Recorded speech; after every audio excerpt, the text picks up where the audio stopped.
করলাম। ইতিমধ্যে দরজায় এসে সালাম দিয়ে বলে আল্লাহ নবী বাড়ি আছেন। ফাতেমার কাছ থেকে উঠে যেয়ে দরজা খুলে দিয়ে তাকায় দেখে ওই বেদুইন, যে বেদুইন থাপ্পড় দিয়েছিল, ওই বেদুইনের ডান হাতখানা কাটা, বাম হাত দিয়ে ধরা, রক্তগুলো টপকায় টপকায় পড়তেছে, কোমরের ভিতরে শক্ত করে এক তরবারি বাঁধা।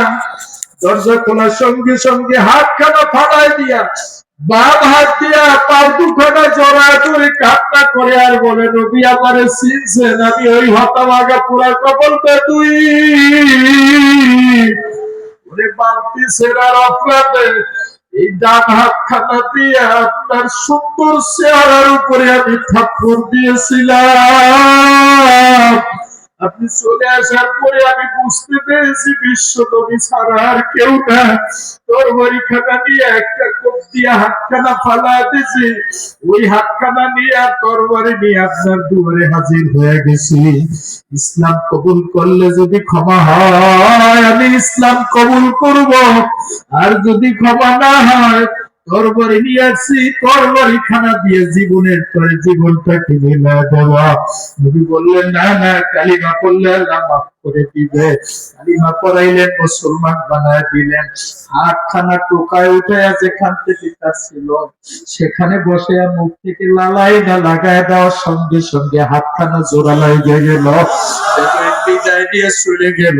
দরজা বন্ধ করে দিয়ে ফাতিমা হাসান হুসাইন পাও দুখানা জড়ায় ধরে কাঁদে আর বলে, বাবা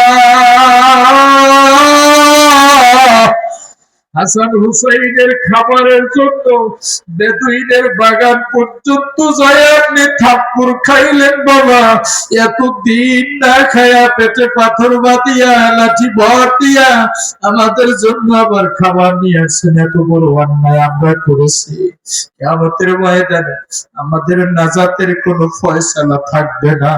প্রিয় নবী ফাতেমাকে জড়িয়ে ধরে কাঁদে আর বলে, শোনো রে মা, শোনো রে মা, আমি কবি কষ্ট পাই নাই, আমি নবী কষ্ট নেই নাই।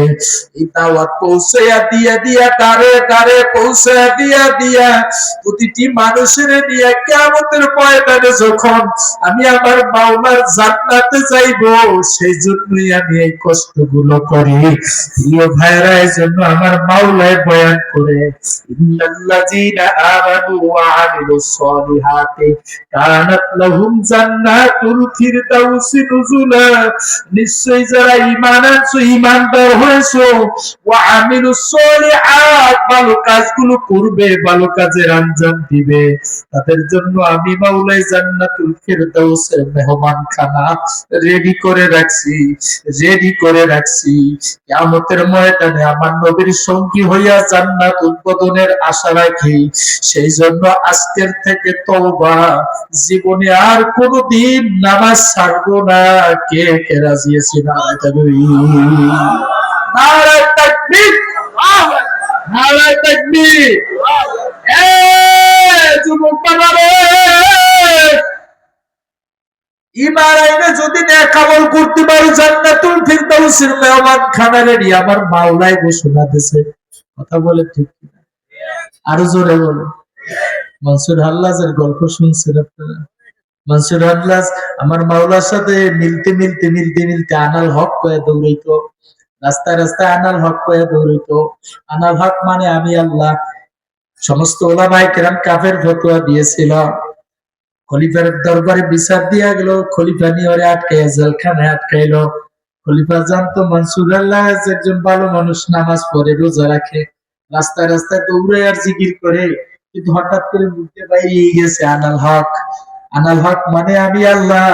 আমার মাওলার সাথে প্রেম আর ভালোবাসা এত গভীর হয়ে গেছিল, আনাল হক বইলে আমার মাওলার সাথে মিল গেছে। জোরে কোন সুবহানাল্লাহ। কিন্তু জেলখানায় আটকাইছে, শিকল দিয়া বাইন্ধা জেলখানায় আটকাই দিছে। তাফসীরে লেখছেন, কিতাবের মধ্যে এসেছে, জীবনের মধ্যে এসেছে। বাচ্চা দেখতে রওনা করছিলেন দেখার জন্য মনসুরের অবস্থা কি, মনসুর হাল্লাজের অবস্থা কি। জেলখানায় আটকাই দিলাম, এত বড় একটা ভালো মানুষ, সবাই মিলে বিরোধিতা করছে। সেই জন্য যাই দেখে জেলখানার মধ্যে জেলখানা পড়ে আছে, শিকল পড়ে আছে, মনসুর নাই। একটু জোরে বলবেন সুবহানাল্লাহ। বড় আশ্চর্য হইল। দ্বিতীয় রাত্রে আবার গেল, দ্বিতীয় রাত্রে যায় দেখে মানসুর নাই, জেলখানা নাই, শিকল নাই। জোরে বলবেন সুবহানাল্লাহ। তৃতীয় রাত্রে আবার আশ্চর্য হয়ে দেখতে গেল ঘটনা কি, যাই রে যায় দেখে জেলখানা আছে, মানসুরও আছে, শিকল আছে। আল্লাহু আকবার। মানসুরকে জেলখানা থেকে উজির কাছে পাঠিয়ে রাজদরবারে নিয়ে আসা হলো, পাশের চেয়ারে বসানো হলো। জিজ্ঞেস করলে, হ্যাঁ মানসুর, সত্যি করে বলবি, আমি জানি তুমি একজন ভালো মানুষ, কিন্তু লোকেরা সবাই বিরোধিতা করায়, বিচার দেওয়ায় আমি তোমার শিকল লাগায় জেলখানায় আটকেছি। আমি রাতের আধারে চুপি চুপি তোমারে দেখতে গিয়েছিলাম, যাই দেখি জেলখানা আছে, শিকল আছে, মানসুর নাই। একটা চিৎকার মাইরে কান্দে আর বলে, খলিফা আমাকে এই বিষয়ে প্রশ্ন করবেন না। কেন? আমি আমার মাওলারে অনেক ভালোবাসি, অনেক ভালোবাসি। আমার মাওলারে আমি অনেক ভালোবাসি। আমার নিয়ে জেলখানা আটকাইছিলেন, কিন্তু আমার মাওলার সাথে আমার দেখা না করলে ভালো লাগে না। রাতে রাতারে আমি আমার মাওলারে দেখতে গিয়েছিলাম, যে কারণে শিকল আর জেলখানা পড়ে রয়েছে, মানসুর নাই।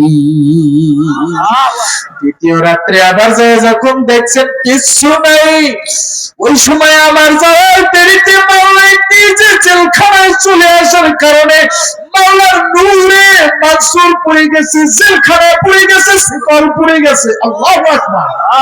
যে কারণে আপনি কিচ্ছু দেখেন নাই। তৃতীয় রাত্রে আমার মাওলায় আবার সব ফেরায় দিছে। ও মুসলমানের বাবারে, মানসুর আল্লাহ যে একজন মায়ের পেটে জন্ম নিয়েছে, কথা বলেন ঠিক কিনা? খাজা মঈনুদ্দিন চিশতি রহমাতুল্লাহ একজন মায়ের পেটে জন্ম নিছে। আব্দুল কাদের জিলানী রহমাতুল্লাহ আমার মতো একজন মায়ের পেটে জন্ম নিছে। ইমাম বুখারী আমার মতো একজন মায়ের পেটে জন্ম নিছে। কথা বলেন ঠিক কিনা? ইমাম বুখারী শেষ সময় ছোট বাচ্চা বয়সে অন্ধ হয়ে গেছিল। মায়ের সিজদা দিয়া কান্দে আর বলে, মাওলা, ইমাম বুখারীর ইসমাইলের বাবা নাই, চাইছিলাম বড় একজন আলেম বানাবো, কিন্তু তোমার ফয়সালার উপরে আমি রাজি। তোমার ফয়সালার উপরে আমি কোনো কথা বলতে চাই না। মা কান্না করতেছে নামাজের মুসল্লায়, ওইদিকে আমার মাওলা ইমাম বুখারী তথা ইসমাইলের চোখ ফিরিয়ে দিছে। দৌড়ে দৌড়ে মায়ের দ্বারে যায়, মা আমার চোখে দেখতেছি, আমি চোখে দেখতেছি। তাফসীরের মধ্যে লিখছেন, তার জীবনের মধ্যে আছে ইমাম বুখারী শরীফ লিখেছেন, এত পাওয়ার হয়েছে চোখে, আকাশের আসমানের চাঁদের আলো দিয়া বুখারী শরীফ লিখেছে। আল্লাহু আকবার বলে। প্রিয় ভাইরা আমার, শুরুতেই বলেছিলাম বাসুরার কথা আজকের নয়, আমার মাওলাই যদি কবুল করে বাঁচায় রাখে, অন্য একদিন হবে। আজকের এখান থেকে একটা মাত্র শপথ আমার মাওলার দরবারে করব, বাবা পাও দুখানা আগায় দাও, গার্মেন্টসে চাকরি করো সমস্যা নাই, দোকানদারি করো, চা বিক্রি করো, ভ্যান নিয়ে বিক্রি করো, সমস্যা নাই, নামাজের টাইমে নামাজ কানা আদায় করিয়া মাওলার দরবারে বলবো, মাওলা তুমি আমারে গরিব বানাইছো, চাকরি করি গরিব বানাইছো, ব্যবসা করি গরিব বানাইছো, চার দোকানদারি করি, মেথরগিরি করি, কিন্তু নামাজ খানা আদায় করার তৌফিক দিয়েছো। কিয়ামতের ময়দানে মাওলা তোমার প্রিয় বান্দা হিসেবে, জান্নাতের মেহমান হিসেবে কবুল করিও। জোরে বলেন আমিন। ম্যাক্সিমাম দেখা যায় যুবক বাবা নিয়মিত নবীর সুন্নত খানা, টুপি খানা মাথায় ব্যবহার করিও, লম্বা জামা ব্যবহার করিও, সুন্নতি জামা ব্যবহার করিও, দাড়ি খানা রাইখা দিও, নবীর আর কষ্ট দিও না, নবীর সিনায় আঘাত লাগাইও না, মা বাবার জন্য দোয়া করিও, দাদা দাদুর জন্য দোয়া করিও। আমার মাওলার দরবারে তওবা ইস্তিগফারের মধ্য দিয়া আমার মাওলার দরবারে যদি ঈমানদার হিসেবে কবরে যাইতে পারি, আমার মাওলার ওয়াদা, কানাত লাহুম জান্নাতুল ফিরদাউসি নুজুলা, জান্নাতুল ফিরদাউসের মেহমানখানা রেডি রাখার ঘোষণা কে দিয়েছে? আরো জোরে বলেন কে? আল্লাহ, আপনি আমাদেরকে ঈমানদার হিসেবে কবুল করেন। জোরে বলেন আমিন। আল্লাহ মাদ্রাসা খানা কবুল করেন, জোরে বলেন আমিন। যত ছাত্র ওস্তাদেরা খেদমতের আঞ্জাম দিচ্ছেন, আল্লাহ সবাইকে আলেম হিসেবে কবুল করে নেন। যে সমস্ত ছেলেরা হেফজখানায় পড়তেছেন, আল্লাহ ওদেরকে খুব তাড়াতাড়ি হাফেজে কোরআন হিসেবে কবুল করে নেন। জোরে বলেন আমিন। যারা হাফেজ হয়ে গেল, আল্লাহ তাদেরকে জগৎ বিখ্যাত হক্কানি আলিম হিসেবে কবুল করে নিয়ে জোরে বলেন আমিন। এইবার একটা নারায়ে তাকবীর হবে, নারায়ে তাকবীর, হাত জাগাইয়া নারায়ে তাকবীর। আল কোরআনের আলো, আল হাদিসের আলো, নারায়ে তাকবীর। এই হাতখানা এবার বিসমিল্লাহ করে বকুড়ি একটু ঢুকায় দেন। এই ছাত্রদের হালকা একটু খেদমতের জন্য, এই মাহফিলের সামানার একটু আঞ্জাম দেওয়ার জন্য বিসমিল্লাহ কইয়া পকেটে হাতটা ঢুকায় দেন। তলবে এলেন বাবাজিরা আপনাদের কাছে যাবে। আজ আমি মুসাফির, অনেক দূর থেকে সফর করে এসেছি আপনার জন্য আজকে দোয়া করব, আমার মাওলারে দেখাইবার জন্য, আমার মাওলারে দেখাইবার জন্য। সব থেকে বড় নোটটা একটু বের করিয়া এই ছাত্র বাবাজিরা যাচ্ছে, খেদমতগারেরা যাচ্ছেন, কোরআনের হাফেজরা আপনার কাছে যাচ্ছেন। বিসমিল্লাহ কইয়া পকেটে হাত দিলে একটু বরকত হবে বাবা। জুয়ান বাবারে আজকের মন মতো করে আজকের এই রুমালে দান করিয়া যাব, এই ময়দানে দান করিয়া যাব, কোরআনের এই বাগানে দান করিয়া যাইব, একটা নিয়াতে, একটা নিয়াতে কিয়ামতের ময়দানে আমার নবীর সঙ্গী হইয়া জান্নাতে যাব, আমার নবীর হাতে হাউজে কাউসারের পেয়ালা পান করব, এই নিয়ত করে আজকের দান করব। আমার মাওলাই কবুল করে নেন, জোরে বলেন আমিন, জোরে বলেন আমিন। যদি কোনো ভাই একটু বেশি দান করবে চান, সে উঠে আসুন আমার হাতে, দিয়া যান, মুসাফা করে যান, দেখা হয়ে যাক। আমার মাওলার দরবারে আজকের দোয়া করব, আমার মাওলা যেন এই মজমা, এই জামিয়া কিয়ামত পর্যন্ত সহি আকীদার উপরে আমার মাওলাই কবুল করে নেন, জোরে বলেন আমিন। পর্দার আড়ালে আমার মা বোন, আজকের এই কোরআনের বাগানের জন্য যদি আপনারও মন কাঁদে, এই কোরআনের বাগানের জন্য আপনিও পাঠায় দিতে পারেন স্টেজে, আমার ছোট্ট বাবাজিদের কাছে পাঠায় দিলে আপনার জন্য আজকের মালিকের দরবারে দোয়া। আলহামদুলিল্লাহ, আলহামদুলিল্লাহ। আমি চাইছি আমার হাতে দেওয়ার জন্য আমার এক বাবাজি 500 টাকা এই কোরআনের বাগানের জন্য দিল, আল্লাহ মুসাফা কইরা গেল, আল্লাহ কিয়ামতের ময়দানে আমার নবীর সঙ্গে পরিচয় করায়া দিয়ে, জোরে বলেন আমিন। আবু বকর ওমর ওসমান আলী রাদিয়াল্লাহু আনহুম, তাদের সাথে আমাদের দেখা হয় নাই, আল্লাহ হাউজে কাউসারের কিনারায় তাদের সঙ্গে আমাদের দেখা করায়া দিয়ে, জোরে বলেন আমিন। পিছন পর্যন্ত যায় বাবাজিরা, সবাই দিয়ে দান করবেন। যারা দিতে পারে নাই আলহামদুলিল্লাহ, কি নাম, আলহামদুলিল্লাহ। আমার আর এক বাবাজি মুজাহিদ বাবাজি 1000 টাকা দান করছেন, আলহামদুলিল্লাহ, জোরে বলেন। যারা নিয়ত করছেন যে আমার একটা ছোট্ট বাচ্চা আছে, এরে হাফেজ বানাইব, মাঝখানে কোনো ঝামেলা না হয়, তারা নিয়ত করে আজকের বেশি করে দান করবেন, এই নিয়ত করে যে আমার ছেলেটা আমি হাফেজ বানাবো, আমি একজন হাফেজের বাবা হব, আর আমার ছেলেটা আমার জানাজার ইমামতি করবে, আমি ধন্য হব। আল্লাহ আমাদেরকে কবুল করুন, আর জোরে বলেন না আমিন। সবার কাছে দোয়া চাই, আপনাদের জন্য দোয়া করি। দারুল হিদায়া মাদ্রাসা ও মহিলা শাখা হেফজখানা, এর জন্য দোয়া চাই। আর আল্লাহ তাআলার কাছে খাস করে আপনাদের জন্য দোয়া করি, আল্লাহ পাক যেন আমাদেরকে ইমানদার হিসাবে কবুল করেন। সম্পদ চাই না, বাড়ি গাড়ি চাই না, যশ খ্যাতি চাই না, টাকা পয়সা চাই না, সুনাম চাই না, মুহাদ্দিসগিরি চাই না, প্রিন্সিপালগিরি চাই না, ইমানদার হতে চাই। কথা বলেন, কি হতে চাই? আরেকটু জোরে, আল্লাহ আপনি কবুল করেন। আমাদের মহতামিম সাহেবের জন্য, আবু সাইদ খুদরি, মৌলানা আবু সাইদ খুদরি সাহেবের জন্য দোয়া করি, তিনি যেন দক্ষ হস্তে এই জামিয়াকে পরিচালনা করে প্রতিটি ঘরে ঘরে এক একজন কোরআনের হাফেজ সৈনিক তৈরি করে পাঠিয়ে দিতে পারেন, আল্লাহ কবুল করেন, আমিন। আর আমার ওই ছাত্র বাবাজি দোয়া চেয়েছেন, গাজী হাবিবুল্লাহ ইফতা পড়তেছেন, তার জন্য দোয়া চেয়েছেন। আরো ছাত্র বাবাজিরা দোয়া চেয়েছেন, তাদের সবার জন্য আমরা দোয়া করব। বিশেষ করে কয়েকদিন আগে আগুন লেগে যে ক্ষয়ক্ষতি হয়েছে, তাদের পরিবারের জন্য দোয়া করব, সবার জন্য দোয়া করব। আল্লাহ পাক আমাদের সবাইকে মাফ করে দেন। আল্লাহুম্মা আমিন, আল্লাহুম্মা আমিন, আল্লাহুম্মা আমিন। আল্লাহ, আপনি আমাদের সবাইকে মাফ করে দেন। রব্বুল আলামিন আমাদের এই মজমাকে কবুল করে নেন। আল্লাহ, আমরা গুনাহগার, আল্লাহ আমরা গুনাহগার। তলবেলেদেরকে নিয়ে হাত তুলছি, যুবকদেরকে নিয়ে হাত তুলছি, সাদা সাদা দাড়িওয়ালা মুসল্লিদেরকে নিয়ে হাত তুলছি, আল্লাহ কোরআনের ফাঁকিদেরকে নিয়ে হাত তুলছি। আল্লাহ, তুমি এই মজমাকে কবুল করে নাও।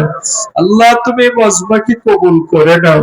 আল্লাহ, আমরা যারা হাত তুলেছি, আমাদের কারো মা নাই, আমাদের কারো বাবা নাই, অন্ধকার কবরের মধ্যে শুয়ে আছে, খবরও নিতে পারি নাই আমার বাবা কেমন আছে, আমার মা কেমন আছে। মালিক, গভীর রজনীতে দুনিয়ার দরজাগুলো বন্ধ হয়ে গেছে, তোমার দরজা তো বন্ধ হয় নাই। বাচ্চারা এখানে জমায়েত হয়ে গেছে, ছেলেগুলো এখানে জমা হইয়া মা বাবার জন্য তোমার দুয়ারে হাত তুলছে। ও মালিক, মা বাবাকে তুমি মাফ করে দাও। আল্লাহ, কবরখানা জান্নাতের বাগান বানায়া দাও। দাদা দাদু নানা নানু আত্মীয় স্বজন যারা এই কবরবাসী, আল্লাহ সবাইকে তুমি মাফ করে দাও। আল্লাহ, জানি না যারা হাত তুলেছি কার মনে কি বেদনা কি আশা জানি না, তুমি অন্তর্যামী, তুমি ভালো করে জানো। মালিক, সকলের মোনাজাতকে তুমি কবুল করে নাও।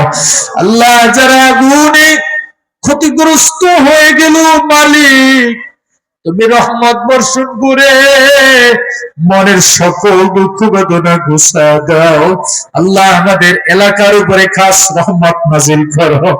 আমার যুবক ভাইরাও আদায় করছে, আর নামাজ ছাড়বে না, নিয়মিত 5 ওয়াক্ত নামাজ আদায় করার তৌফিক দাও। মালিক, জামিয়াকে তুমি কিয়ামত পর্যন্ত কবুল করে দাও। আল্লাহ গো, হাত বাড়ায়া কে কোন নিয়তে দান করলো জানি না রে মালিক, মেহেরবানি করে সকলের দানকে কবুল করো। আল্লাহ, গভীর রজনী পর্যন্ত সময় দিয়ে এই কোরআনের মহব্বতে যারা বসে রইল, আল্লাহ গো, এই হাতগুলো কিয়ামতের ময়দানে তুমি জাহান্নামে দিও না। আল্লাহ, তুমি জাহান্নামে দিও না। মেহেরবানি করে আমাদের সবাইকে মাফ করে দাও। আল্লাহ, তুমি আমাদের সবাইকে মাফ করো। মা বোনেরা হাত তুলছে, আল্লাহ তাদেরকে তুমি মাফ করো। ব্যবসায়ীরা হাত তুলছে, আল্লাহ তাদের ব্যবসায় বরকত দিয়ে দাও। আল্লাহ, জানি না কে কোন অসুবিধায় আছে, সকলের অসুবিধা দূর করে দাও। আল্লাহ, আমি মুসাফির মানুষ, আমি জানি আমি গুনাহগার, কিন্তু আমি মুসাফির। মুসাফিরের দোয়া তুমি নাকি ফিরাইয়া দাও না। আল্লাহ, সবাইকে নিয়ে হাত তুলছে, মালিক তুমি আমাদের সবাইকে কবুল করে নাও। আল্লাহ, তুমি আমাদের সবাইকে কবুল করে নাও। ও মালিক, আল্লাহ, ময়দানের মধ্যে যারা ঋণগ্রস্ত, ঋণ পরিশোধ করার ফয়সালা করে দাও। আল্লাহ, ঋণগ্রস্ত হয়ে থাকলে ঋণ পরিশোধ করার ফয়সালা করে দাও। আল্লাহ, মামলা মোকদ্দমা দূর করে দাও। কে কোন অসুবিধা আছে জানি না, অসুবিধা দূর করে দাও। প্রত্যেকের ঘরে আল্লাহ তুমি শান্তি দিয়ে দাও। আল্লাহ, প্রত্যেকের ঘরে তুমি শান্তি দিয়ে দাও। আল্লাহ, যুবক বাবাজিদের অন্তরে আমার নবীর প্রেম ঢুকায়া দাও। আল্লাহ, সুন্নাত অনুযায়ী জীবন চালাইবার তৌফিক দাও। রব্বির হামহুমা কামা রব্বায়ানি সগীরা, রব্বির হামহুমা কামা রব্বায়ানি সগীরা। সুবহান রাব্বিকা রব্বিল ইজ্জাতি আম্মা ইয়াসিফুন ওয়া সালামুন আলাল মুরসালিন والحمد لله رب العالمين بحق لا إله إلا الله محمد رسول الله.